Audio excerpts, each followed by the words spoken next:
Coogs House. Men's basketball season is underway. The Houston Cougars look to get over the hill and to the mountaintop after the way the last 65 seconds of the season ended just under 2 months ago. And it begs the question, can they do it?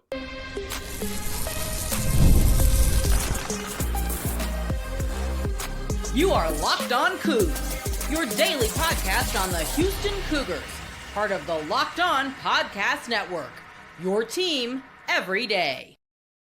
Welcome to Locked On Cougs, the daily podcast all about your Houston Cougars. I'm your host, Houston-born teacher and coach Parker Ainsworth, here to break down all things Cougs, whether you're a Houston fan or just a hater who came to stop by. Thank you for making Locked On Cougs your first listen of the day. For making your first listen each and every day, as the everydayer you are here at Locked On Cougs. If you enjoy the conversation but you don't know what to say, tell us in the comments down below which burner on the stove you use. Do you have a favorite? I know you do. Tell us which one it is. Today's show is brought to you by Monarch Money. More on that later. It's a great way to make sure you're building wealth, not just managing your cash. I got a lot to get into today. I want to talk some about basketball season and the off-season workout starting legitimately as you're listening to this early in the morning. Jarace Walker in the NBA, the Indiana Pacers and Jarace Walker heading to the NBA Finals. There was a Coug in the pros. I want to spend a second talking about that. I'll talk some about spring sports in the third and final segment, kind of a split decision on where to go with that via social media.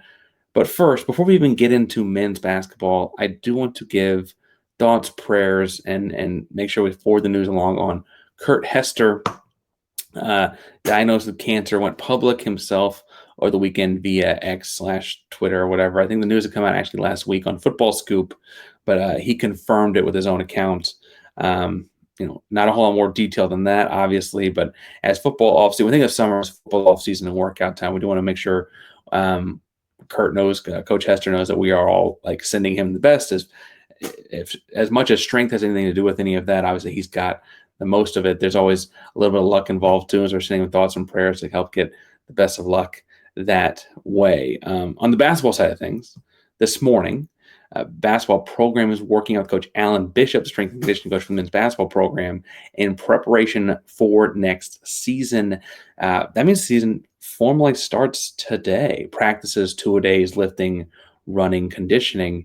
And Samson's talked about it before. This is a whole change from not even like pre-COVID, not even that long ago, right? Where frankly, basketball season would formally start in October, and the offseason was workouts with conditioning coaches, but the basketball coaches wouldn't get to do any work. This modern college basketball coaches do get to do real work. They have real life skill sessions, real life practices. There's limited hours and all that. And I don't want to bore you with the details there, but the season starts today as far as practices and the coaches are concerned. Everyone moved in over the weekend. Some really cool video coming out from the video department about the guys moving in. Showed Chris Sinak, Bryce Jackson, Isaiah Harwell, and Kingston Fleming all seeing the staff as they came in, dapping each other up, fresh to campus. Thought it was really funny. There was if you were listening, the Kelvin Sampson dad joke of sorts to each one was something along the lines of, "Oh, so you're not just a rumor," to these 5-star kids walking in. Also want to point out, Kingston Fleming was listed at 6'3" in high school. And when he goes to dap up Alan Bishop, he's every bit of eye to eye, just as tall as Bishop. And look, I'm just saying, when Bishop was a defensive end in college at Utah State, he was listed at 6'5". I know that there's some fudging of the numbers, but Kingston Fleming looks taller than 6'3". Isaiah Harwell measured it closer to 6'6". Sinak was upset. He came in at 6'9.5". He says his doctors got him at 6'10". They did not have their shoes on. I should point out while they did this. I think what's awesome about this, though, is for a season that ended in a way that would disappoint so many, and frankly, we all felt like we were 65 seconds away from immortality and a national championship, right?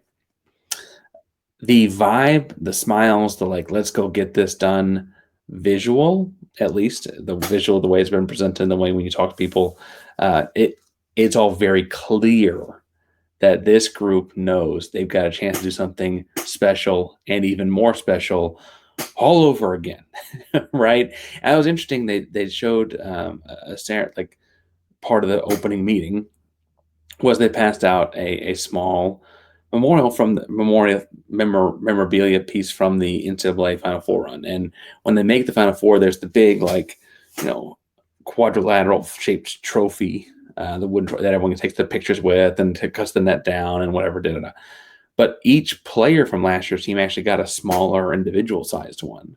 And before handing them out, Sampson kind of hit on a quote he said several times before. He said, "The most important team I'm ever going to coach in my career is next year's team." He said that a lot. That's how he builds a program, frankly. It's true, honest to God, his mindset, right? Moving for next year's team. The past is gone. Next year's team is what we're building right now. And then when you're in that season, it's this year's team, right? But in June, it's next year's team.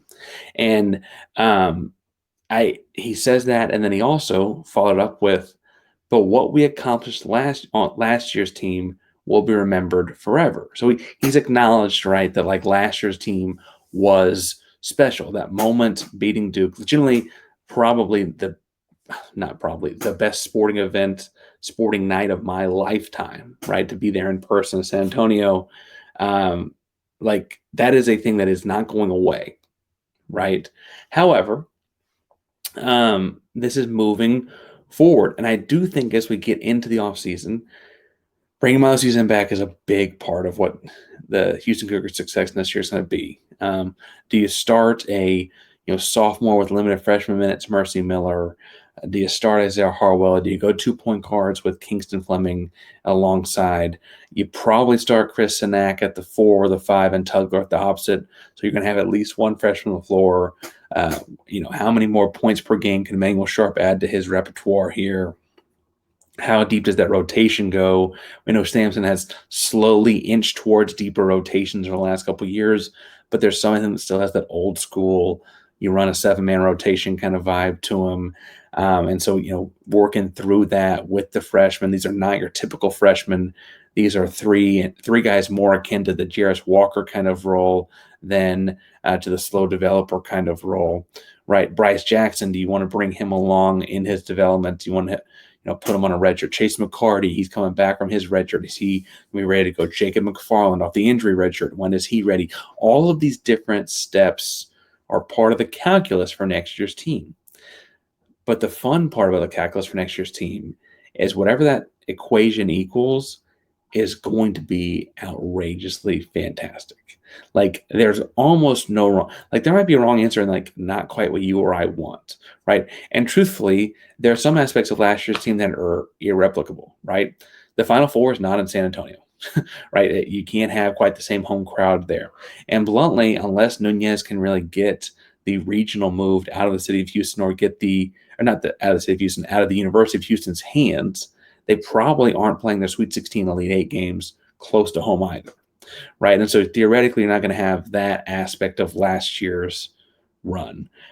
Bluntly, it's going to be really hard for next year's team to like have the same we win every close game kind of mentality up until obviously the final one. But they won so many games in the final 30 seconds. Obviously, Kansas and Fog Allen is like the takes the cake. Duke in the Final Four takes the cake. But like they had a buzzer beater or a last second basket to beat Central Florida, right? They had a close game down the wire with Arizona. Baylor was closer than it needed to be. They've done that over and over again. And at some point, yes, it's a culture win. Yes, the culture gets you ready. And while I say that some of this involved a little bit of good luck is just hard work meeting opportunity, and they were always going to have the hard work part down, right? But those opportunities don't all like the ball falling into your hand, the guy throwing a not so great pass to Hunter Dickinson or what, like those don't always happen. And so how much of that they could go 33-7 next year instead of 35-5, win a national championship, and we're calling it a better year because it is. That doesn't mean they had the magic in November, January, et cetera, they did last year, right? And it's going to be interesting to compare the two as we go. The comparison starts today. The offseason starts today. I'm sure right now you're listening to this, the videos are up of them running sprints with Alan Bishop, and man, while I'm excited about the season, I might be run sprints excited about the season. I really might. We're talking about more Cougar basketball alumni in a second, but first, today's show is brought to you by Monarch Money. Now, have you ever checked your bank account? Okay, where did all my money go? Did I buy that cool bottle? Did I buy that Final Four gear? Did I get that hotel room in Indianapolis? Go and get ready for that. What did I do? Well, if you ever check your bank account and wonder where your money went, Monarch Money is here to help. It's not just personal CFO. It gives you full visibility and control over all of your finances. More than a budgeting app. Complete command center, all accounts. Again, I teach, I coach, I podcast, wife, got multiple income streams as well, all in one place. Stop managing money, start really building wealth. Now, I like the singular dashboard all at one place. That's a really big plus to me in my lifestyle. There'll be all kinds of things for you and yours as well. Take control of your finances with Monarch Money. Use code LOCKEDONCollege at monarchmoney.com for 50% off your first year. That's monarchmoney.com, code LOCKEDONCollege for half off your first whole year. Parker Ranger Locked On Coogs here. Moving to talk about Houston Cougars and the pros, because, folks, Jarace Walker is in the NBA Finals. Kind of. We're still waiting on official word as recording this podcast on what the severity of that injury is. But he did suffer a fairly notable ankle injury in the second half of Indiana's Game 6 win to seal the Eastern Conference Finals over the weekend. Now, I would point out along the way here that I listened to a handful of different people talk about this on their various social media channels, trying to get some insight. I am not a doctor. I am very much a history teacher that coaches high school basketball and does this podcast because I love the Houston Cougars. But I don't know that it's broken.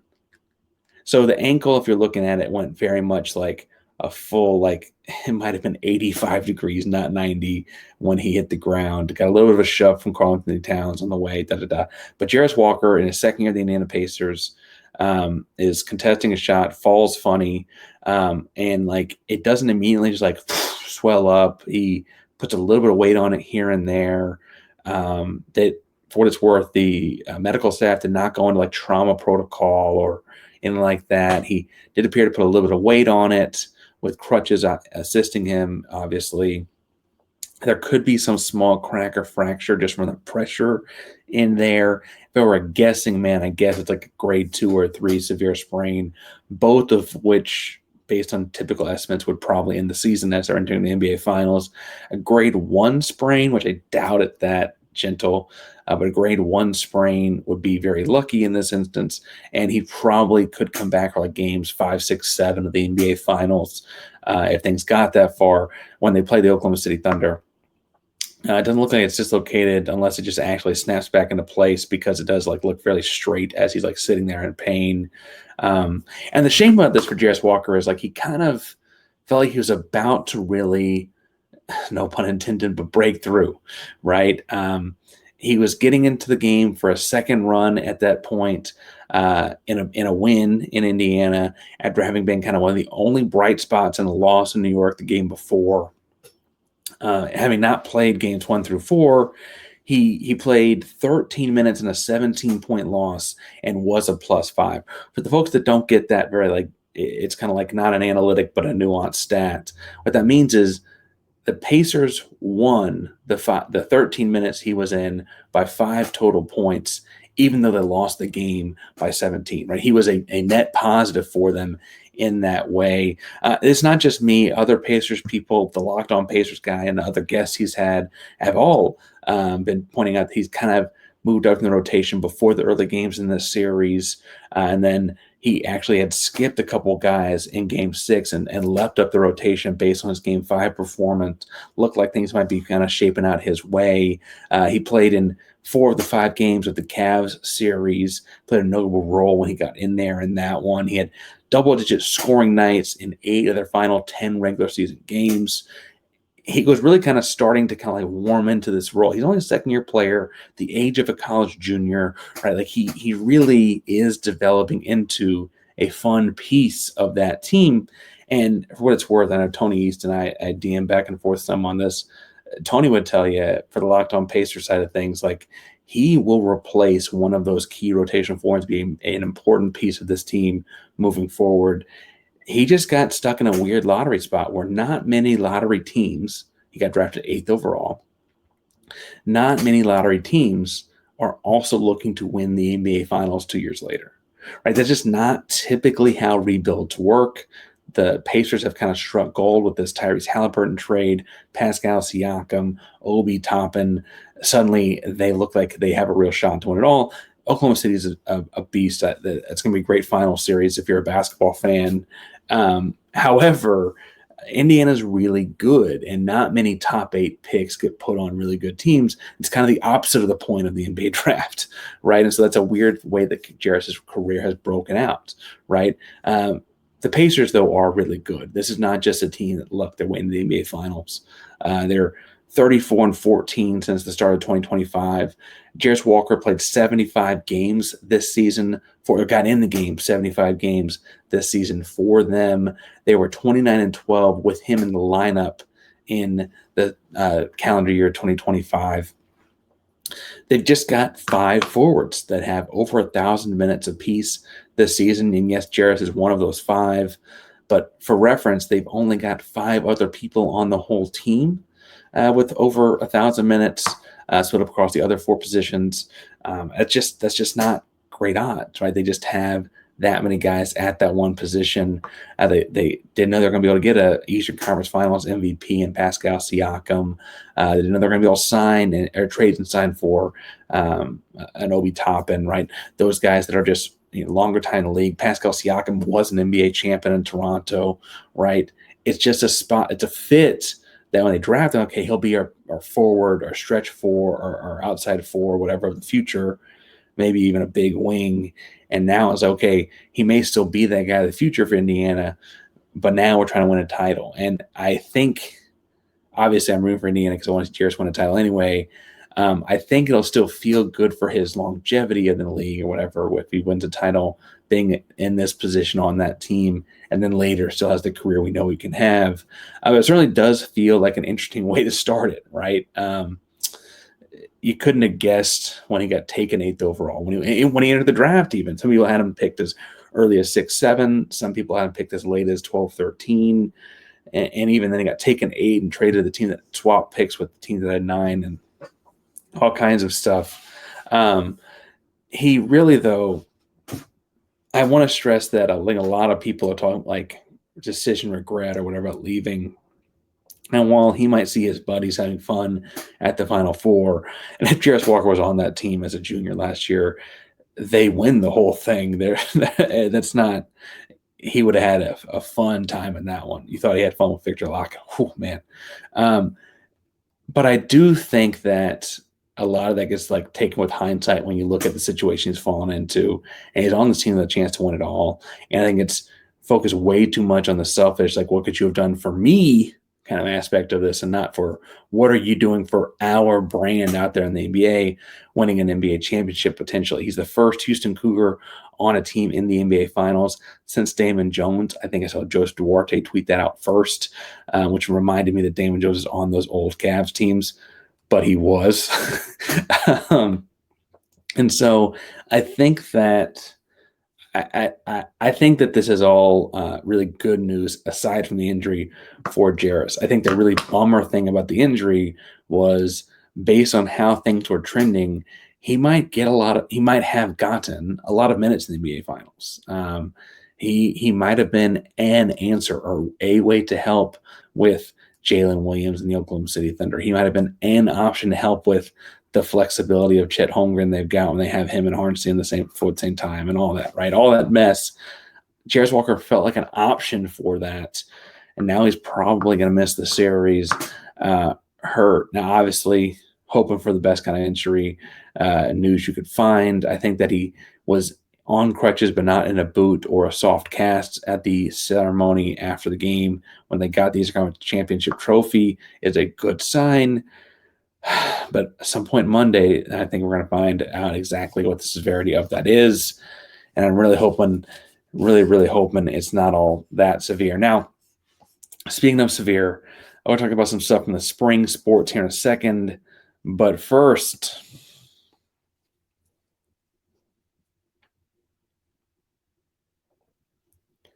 Parker Andrews, Locked On Coogs.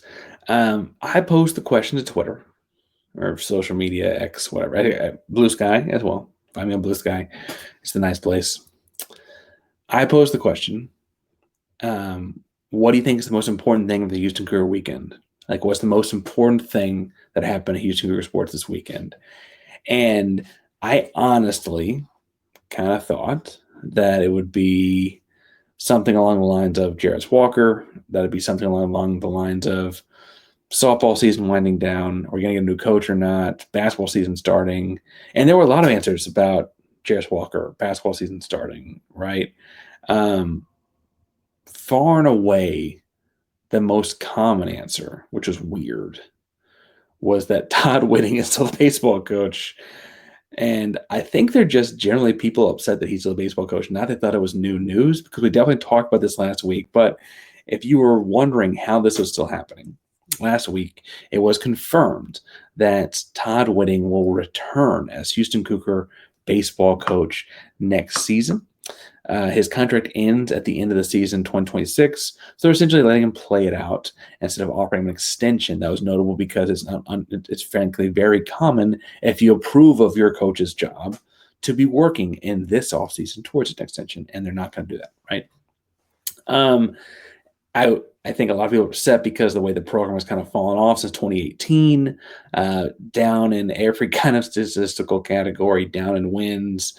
Yes, they moved up to the Big 12, but even in those last couple of years in the American, things were not looking much better than they had been. That 5-year window from like 2013 to 18 was just a whole different kind of success. I've seen people make suppositions about what assistant coaches were on the staff and how many players were carried over from previous staffs and whatever, right? But ultimately, the team has just not been successful the last 5 years. And people are like, when is enough enough? Have we not moved off of this guy, et cetera? You'd think, just based on how far you can hit a baseball, if you stood on Houston's campus, just started hitting them in any direction, you could find really good baseball players. So why didn't the baseball team better? And I think it was all fair. I think it's also worth pointing out the athletic program has already released 2 coaches in the last 5 months. One was the women's basketball coach, Ron Huey. The other, Kristen Vesely, the softball coach.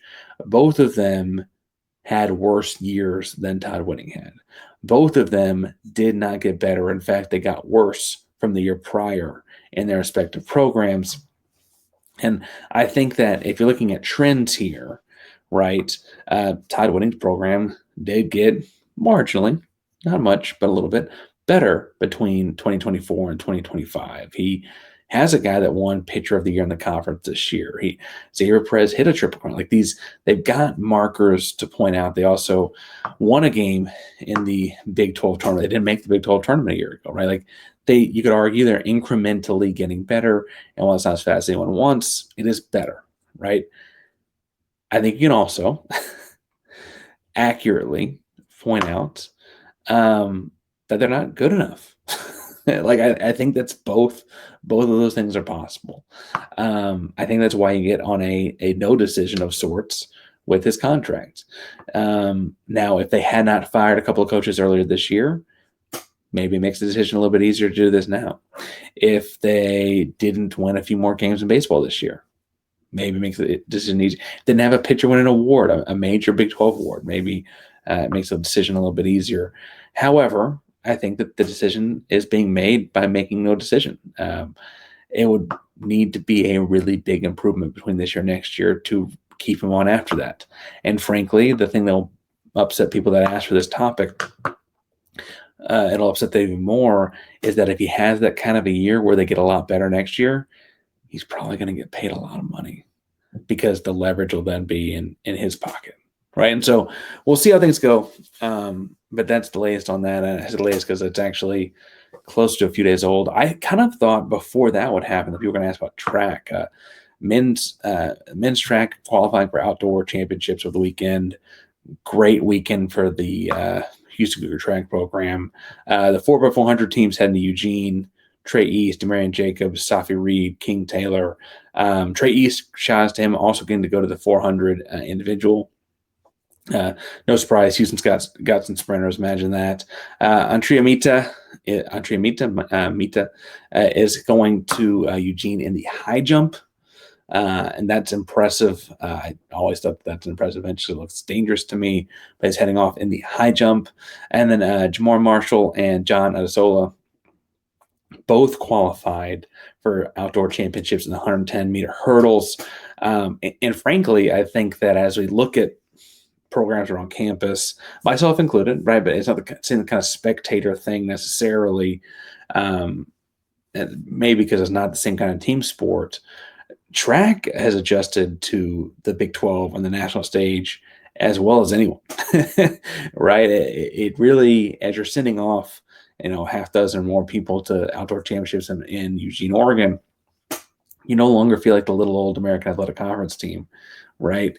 And so, we'll see how they perform, and as those kind of results roll in, we'll tabulate them here. But it's the same kind of thing where, I am trying to ask you guys what to talk about. The overwhelming response on social media and X was men's basketball season starts. I was like, well, I already had a second one. That's great. Upset about something. Baseball coach. Okay. We talked about that before. We'll talk about it again. Track coming in here was at least, I think I had one or two people ask for some results there.